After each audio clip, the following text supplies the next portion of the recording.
এই নাও চিকু। দৌড়াও ভিকি, দৌড়াও দৌড়াও, ধরো ধরো। আরে ভিকি সোনু, তোমরা দুজন এখানে?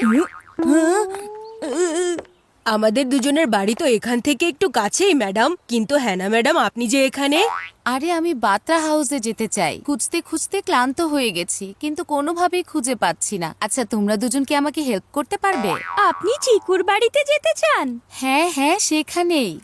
এই হেনা ম্যাডামকে হঠাৎ করে আমার বাড়িতে যেতে হবে কেন? ম্যাডাম আবার মায়ের কাছে সেই তেলাপোকার ঘটনা নিয়ে কমপ্লেন করতে আসেনি তো?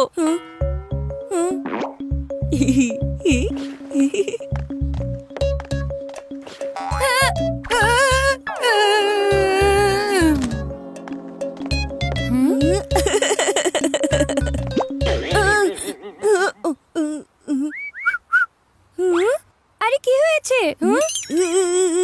ম্যাম, আপনি এখান থেকে লেফটে যাবেন, এরপর রাইট, আর এরপর লেফট। থ্যাংক ইউ বাচ্চারা। You are welcome madam. Bye madam. খুব এসেছে ওয়েলকাম বলতে। এটা তোমরা কি করেছো? এখন যদি হেনা ম্যাডাম মায়ের সামনে আসল ঘটনা বলে দেয়, তাহলে আমার লাইফ লেফট রাইট লেফট হয়ে যাবে। আমাকে যে করেই হোক মায়ের সাথে ম্যাডামকে দেখা হওয়াটা আটকাতেই হবে।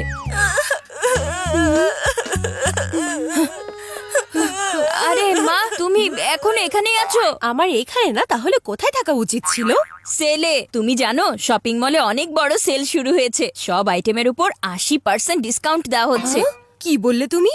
80% ডিসকাউন্ট? হ্যাঁ মা, 80%। কিন্তু এই সেল মাত্র আধা ঘন্টার জন্য থাকবে। ওফো, এটার বিষয়ে আমি আগে কেন জানতে পারলাম না? এই আধ ঘন্টায় তো আমি সেখানে পৌঁছাতেও পারবো না। তুমি যদি এখনই রওনা দাও তাহলে অবশ্যই পৌঁছে যাবে। আমি একজন রিকশাওয়ালার সাথেও কথা বলে রেখেছি। আচ্ছা ঠিক আছে, তাহলে আমি এখনই যাচ্ছি। ইয়েস। বাই মা, Bye. আরাম করে শপিং করো। লা লা লা লা, আরে মা এত তাড়াহুড়ো করে কোথায় চলে যাচ্ছে? আর এই হেনা ম্যাডাম আমাদের বাড়ির দিকে কেন যাচ্ছেন?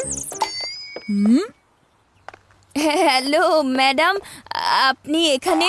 আমি তোমার মায়ের সাথে দেখা করতে এসেছি। কিন্তু কিন্তু মা তো মার্কেটে গিয়েছে, সন্ধ্যার আগে মা বাড়ি ফিরবে না। ওফো, আমি তো তোমার মায়ের সাথে দেখা করতে এসেছিলাম। তাহলে আপনি সন্ধ্যার সময় আসুন না, আর ততক্ষণে মাও বাড়িতে ফিরে আসবে। নিশ্চয়ই কোনো একটা ঝামেলা হয়েছে। চিকু চচ্চড়ির ভয় উপচে উপচে ব্লেন্ডার থেকে বাইরে পড়ে যাচ্ছে। ও হিনা ম্যামকে মায়ের সাথে দেখা করাতে চায় না, আর যেটা চিকু চায় না সেটা বান্টি অবশ্যই করে দেখায়। হ্যালো ম্যাডাম, আমি হচ্ছি বান্টি, চিকু ভাইয়ার ছোট ভাই। ও আচ্ছা, হাই বান্টি।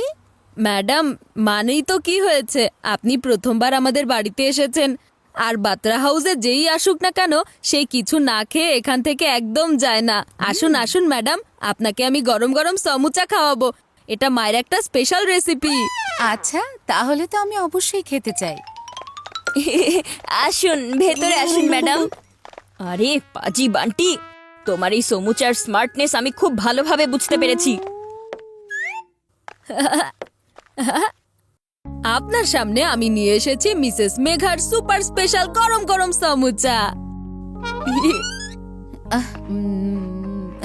এটা মানতেই হবে, তোমার মা অসাধারণ সমুচা বানাতে পারে। একটা কথা ছিল ম্যাডাম, আপনি মায়ের সাথে কি নিয়ে কথা বলতে এসেছেন? সেটা তো আমি তোমার মাকেই বলবো। মনে হচ্ছে চিকু চচ্চড়ি বড় কোনো একটা ঝামেলা বাঁধিয়েছে। হেনা ম্যাডাম আগে এই সমুচাগুলো ওড়াবেন, তারপরে ওড়াবেন চিকুর চেহারার স্মাইল। স্কুলের বিষয় নিয়ে কমপ্লেন করতে কেউ বাড়িতে চলে আসে নাকি? স্কুলের ব্যাপার স্কুলেই থাকা উচিত। এখন যদি ম্যাডাম মা চলে আসার আগেই এখান থেকে চলে যান, তাহলে পুরো প্ল্যান খারাপ হয়ে যাবে। ওনাকে এখানে আটকে রাখার জন্য কি করব? হ্যাঁ, আইডিয়া। ম্যাডাম, আমি আপনাকে পুদিনা পাতার চাটনি দিতে তো ভুলেই গেলাম, এক্ষুনি নিয়ে আসছি। এখানে আমি চিন্তায় শেষ হয়ে যাচ্ছি, আর বান্টি কিনা পুদিনার চাটনি নিয়ে পড়ে আছে। ওহো, আমি এটা খুলতে পারছি না কেন?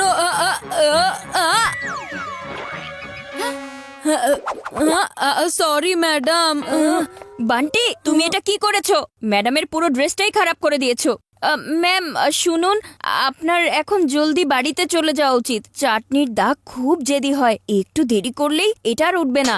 তুমি এভাবে কথা বলছো কেন? এখন যদি উনি এই অবস্থায় বাইরে যান সবাই ওনাকে নিয়ে মজা করবে।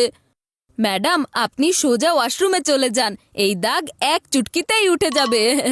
ঠিক আছে। পাজি বান্টি কোথাকার, আমার সাথে লাগতে এসেছো, তোমাকে খুব পস্তাতে হবে। কোনো ব্যাপার না, সস্তা জিনিসে এমনিতেও আমার কোনো ইন্টারেস্ট নেই।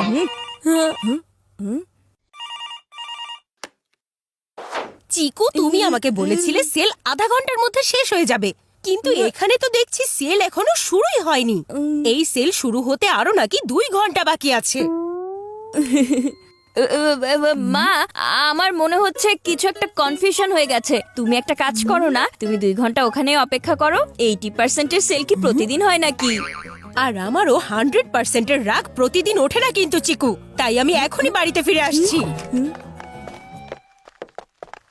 মনে হচ্ছে মায়ের ফোন এসেছে ম্যাডাম। আরে বাহ, আমার ওনার সাথে দেখা করার অনেক দিনের ইচ্ছা। মা, তুমি 1 মিনিট দাঁড়াও। এখানে আমার সামনে বিপদ দাঁড়িয়ে আছে। কি বলতে চাইছো? মহল্লার লোকজন এখানে ডোনেশন চাইতে এসেছে। এখন তুমি যদি ওদেরকে বলে দাও তুমি 2 ঘন্টা পরে আসবে, তাহলে ওরা চলে যাবে। ওফো, আমার সিচুয়েশন তো আগে থেকে এত খারাপ হয়ে আছে, তার উপর আবার ডোনেশন চাইতে লোকজনও চলে এসেছে। ওকে, জলদি করে এখনই ফোন স্পিকারে দাও। ভাইয়া, মা ফোন করে কি বলছে আমাদেরকেও একটু বলো না। নিজেরাই শুনে নাও না। আমার বাড়িতে আসতে এখনো আরো 2 ঘন্টা সময় লাগবে, আপনি অন্য কোনো সময় আসতে পারেন। চিকু, এখন জলদি করে এই লোকগুলোকে ফেরত পাঠিয়ে দাও, আমি 10 মিনিটের মধ্যে বাড়িতে আসছি। ওকে মা, 10 মিনিটই যথেষ্ট হবে। হ্যাঁ, ও আবার কি এমন কথা বলে মাকে বুঝিয়েছে? এখন আমি হেনা ম্যাডামকে কিভাবে আটকে রাখবো? হ্যাঁ, মনে হচ্ছে আমার এখন চলে যাওয়া উচিত। আমি এখানে 2 ঘন্টা পর্যন্ত থাকতে পারবো না।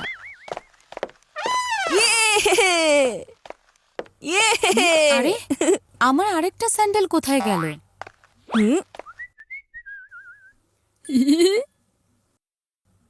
পাজি বান্টি কোথাকার, স্যান্ডেল লুকিয়ে তুমি স্যান্ডেল খাওয়ার মতো কাজ করেছো, কিন্তু তোমার এই স্যান্ডেলের প্ল্যানকে চিকু ফেল করে দিবে। বরফি, এবার খুঁজে দেখো আরেকটা স্যান্ডেল কোথায় আছে। এই নাও।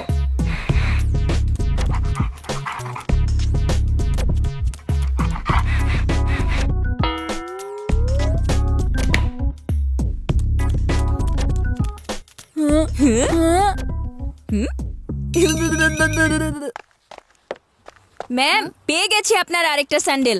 আমাদের বরফি এটা মাত্র 2 মিনিটেই খুঁজে বের করেছে। কিন্তু আমি একটা কথা বুঝতে পারছি না, আমার স্যান্ডেল উপরে কিভাবে পৌঁছালো? কিছু মানুষের হাত অনেক উপর পর্যন্ত হয়।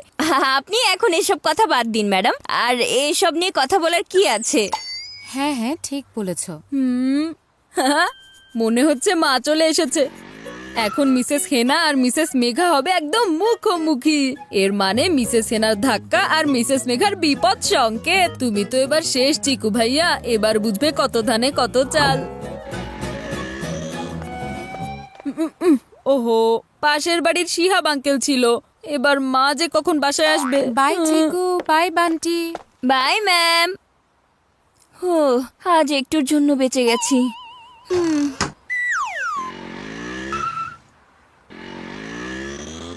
তুমি আমাকে ম্যাডামের কাছে বকা খাওয়াতে চেয়েছিলে, কিন্তু আমি তোমার প্ল্যান নষ্ট করে দিয়েছি। ওনাকে আমি ফেরত পাঠিয়ে দিয়েছি। ছোট ভাই, তুমি ভুলে গিয়েছো আমি হচ্ছি বড় ভাই। 80% সেলের জায়গায় 80 টাকা রিক্সা ভাড়াই চলে গেছে আমার। এবার বেজে গেল তোমার বিপদের ঘন্টি। এখন যাও আর গিয়ে দরজাটা খুলে এসো ভাইয়া। মানে একটু গিয়ে দেখো তো কে এসেছে, তখন সবকিছু নিজেই বুঝে যেতে পারবে তুমি। না ম্যাডাম, আপনি মানে বলতে চাইছিলাম আপনি আবার কেন এসেছেন? আমাকে আবার আসতেই হলো, কারণ আমার ফোন এক্সচেঞ্জ হয়ে গেছে। আমি বয়সে ছোট আছি, কিন্তু বুদ্ধিতে না। ম্যাডাম, আমি এখনই আপনার ফোন নিয়ে আসছি। আরে মা, দেখো না তোমার সাথে দেখা করতে কে এসেছে। এখন তো আমার ক্লাস শুরু হয়েই যাবে।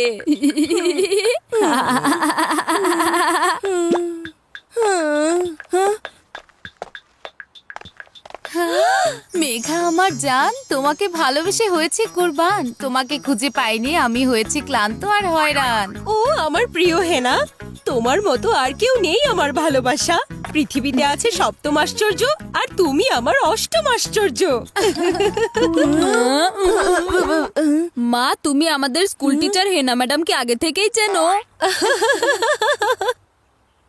ও তোমাদের স্কুল টিচার হয়েছে পরে, তার আগে ও আমার কলেজের বেস্ট ফ্রেন্ড। আর আমি এত বছর পর মেঘার সাথে দেখা করে সারপ্রাইজ দিতে চেয়েছিলাম। আমার মনে হয়েছে আপনি মায়ের কাছে আমার নামে কমপ্লেন করতে এসেছেন। তোমার মায়ের কাছে একটা কমপ্লেন আমি অবশ্যই করব, ইয়েস। কারণ এত বছরে আমার সাথে দেখা করেনি। তোমার সব অভিযোগ আজকে আমি দূর করে দেব। আজকে তোমাকে আমি একটা সেলে নিয়ে যাব। সব আইটেমে 80% ডিসকাউন্ট পাওয়া যাচ্ছে। 80%? তাহলে চলো এখনই আমরা ওখানে যাই। এই কলেজের Bye! বান্ধবী পুরো প্ল্যানের ওপর পানি ঢেলে দিল। আর তোমার উদ্দেশ্যের উপরেও।